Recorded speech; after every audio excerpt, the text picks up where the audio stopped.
Hello everyone and welcome back to the Rumbleman podcast. I am your host, the Rumbleman, and today I am trying to do 3 episodes today, so bear with me for the quality and the way I'm doing it today. I'm going to try and do 3 videos a day. One of them is always going to be about football, one is going to be whatever I want to talk about, and then any UFC boxing events that are coming up, I'll be doing them as well. But I'm going to chop it down to 3 different videos, try and do 15 minutes for each, maybe 10, and then after that we'll see how it goes and we'll see how I get reaction from everyone there commenting in and liking the video. So today we're going to talk about Arsenal versus Crystal Palace. It was a 1-1 draw, which I thought would be 2-1. I was so close, but we're going to get into the game there now as well. The big impact on the game was Pierre-Emerick Aubameyang's red card, and I know I've seen a lot of fans now lately putting it up saying that it wasn't a red card, but it was a red card. It was a silly challenge on the halfway line. Didn't really want to do it. I know Arteta wants the intensity and he wants everyone to be tackling for every single ball, trying to win it all, but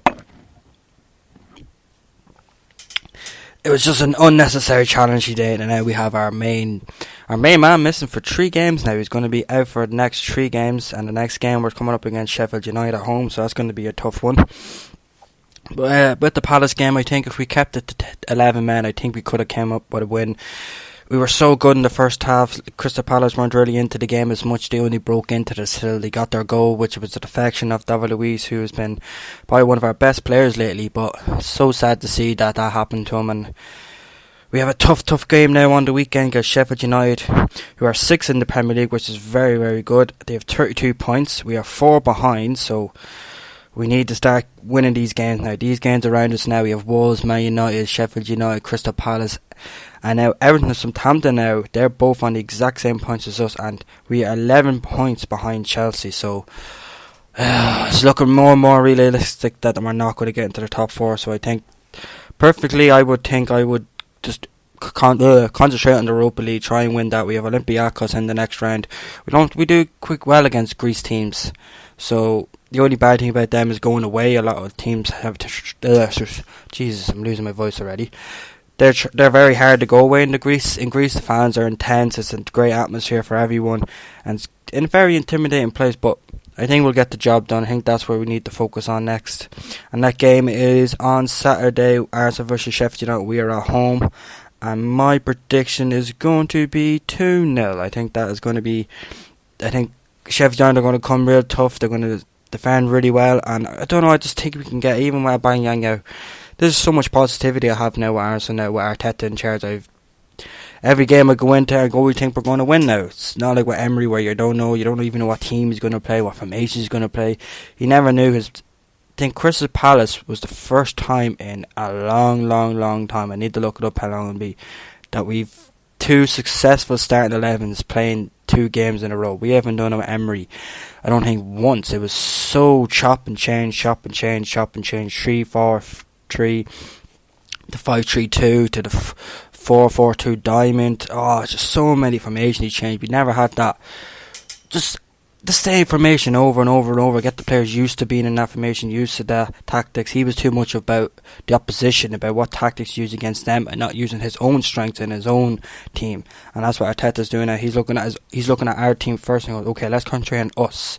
Let's see where we're good at. Let's see where we're causing problems for the team. Where's our weaknesses? Obviously our weaknesses is in defence. We have no defenders now. We just got rid of another defender who's gone out on loan into the Bundesliga 2nd division, so that should be fun. Smith Rowe is going out on loan, and so is John Jules. Smith Rowe has gone to Huddersfield, and John Jules has gone to Lincoln. 2 good moves to the 2 good players. Sorry there. Another sip of my LT there. But that's what we're going about. So there's 3 people going out on loan already, and now we need people in, and the transfer rumours are coming up now. Arsenal linked to every single centre back you can ever even think of. And this centre back is John Stones, and I wonder how they coughed up this little rumour. I say just because Arteta ex-City, Stones hasn't really fitted in at the club, so it's kind of like but they need defenders too. That's what they're looking for. They're looking for defenders as well. But the only logic I see this actually happening, if they said they need money, we need money, so who you want to sell? Probably John Stones. Sell him, get enough money as they can to get 2 centre backs in. I think that could be the logic behind it, but it's paper talk. Paper, I could write anything in the papers and someone's going to read it and splash it all over the news and say that this is what's going to be it.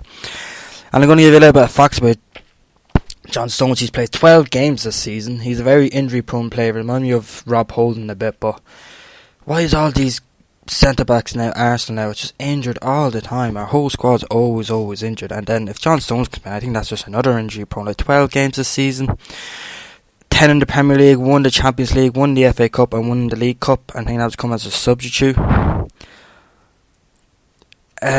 He started off his career in Barnsley in 2011-2013, and then he moved to Everton in 2013-16, signed for City for 47.5 million in the summer in 2016. He has 2 Premier League medals, one in 2017-2018 and one 2018-2019.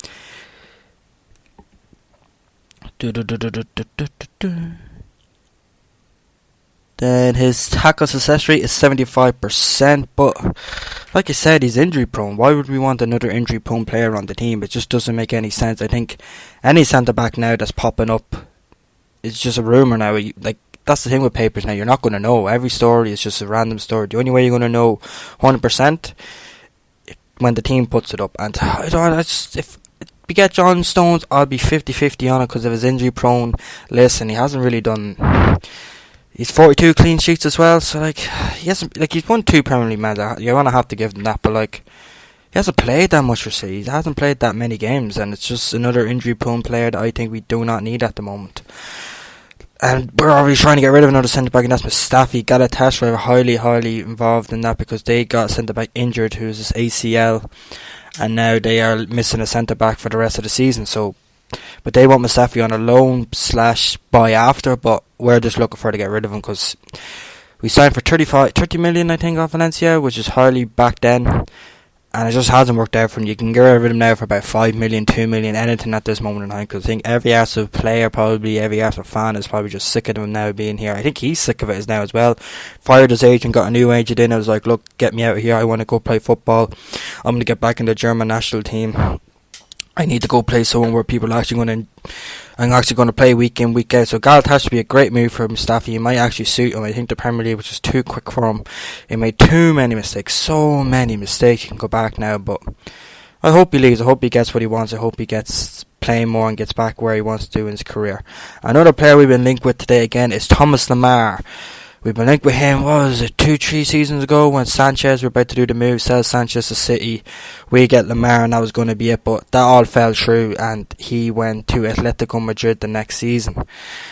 He hasn't done pretty well. Atletico was it this year. He moved in 2018. He has 49 appearances and 3 goals. He has accomplished his Ligue 1 in 2016-17 with Monaco. He won the Super Cup in 2018 with Atletico. He won the World Cup. This season he has 21 games, no goals and no assists. He only has 49 appearances for Atletico and 3 goals since them to a year and a half. So it's not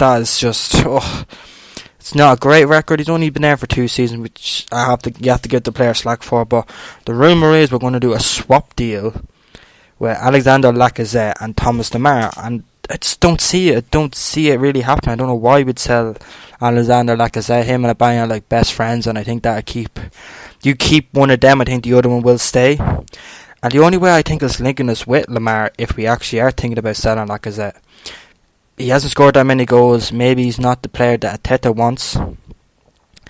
Like a lot of the players still there. Who did Emery buy in? He bought Torreira in. He has Leno in. He has Tierney, he has Pepe and Guendouzi and Danny Ceballos. That's a lot of players from one manager that we had who did not do the job right. You have Mesut who's improved a lot, but I just think we need someone more, a bit more speed, a bit more dynamic, a bit more pressure on. He's an unbelievable player. Well, he was an unbelievable player when he first came to Arsenal. Now he's kind of rejuvenated his career, but I think we need someone quicker, a bit more faster, just to press more with Lacazette up there, because it's not his type of game. He great assists, great goals for us, and don't get me wrong, 3 FA Cups I think it's 3 FA Cups, but I don't know, he's 31 now. I think he's not like a David Silva at 33 and unbelievable, still playing out of his game week in, week out. He hasn't really done it. We were all complaining about getting rid of him when Emery was there. We got rid of him. Then we were given out. We had no creativity, so we brought him back in. And then he's still the same. He can't play away games anymore. He's not interested in away games. He's only interested in the home games with the big pitch, with us being favourites and all. But I think centre back is going to be where we're going to start off. Centre back, work our way up. Then midfield, I think that attacking midfield position there, I think we need someone a bit more athletic than Ozil. That's all I'm thinking. And he takes more shots, because Ozil doesn't take a lot of shots. There's sometimes in the game you're thinking shoot, but he doesn't, and he tries to pass it off, and then we lose the ball again, or pass it, and whatever else happens, doesn't get a goal out. And he could have shot like a Kevin De Bruyne, like a Fred, like a Pogba, like Fabinho, like Keita. All them take shots outside the box. They create goals and score goals, and that's what we need. Like in that midfield, there's not a lot of players in there to score goals. We need a lot more goal scoring around. Like Ozil needs to score more, Guendouzi needs to score more. I know he's only young, but this is what I mean. We need goal scoring from every department. We just can't have a bang scoring every game. So look at Tottenham. All they have is Harry Kane, and they have Son. He comes out with a bit of magic this time. And now Kane's gone. Who's going out there? Not going to score a lot of goals after losing Liverpool 1-0. And last time they didn't have a strike. They bought some Dutch fella years ago, and I haven't seen him since. And he was supposed to be there to help out Harry Kane, but I don't know where he's gone now. Well, that's my segment today on football and Arsenal at the moment and transfer news, and I hope you enjoyed every bit. And the next video is going to be about the UFC card coming this weekend with Conor McGregor versus Donald Cowboy Cerrone. It's going to be a casual fans review, so don't think I'm going to be some expert. I'm going to be like a black belt, and I'm a 15 million years experience in fighting, and I'm an L-man, I'm a wizard and all that kind of stuff. No, it's just a casual fan's perspective. I'm going to look at a few fights, take whatever points I can see, and then try and transform into a game plan for both fighters and try and see who I think is going to win the fight. And I would thank you ever so much for everyone listening today, and I will see you in the next video. Goodbye.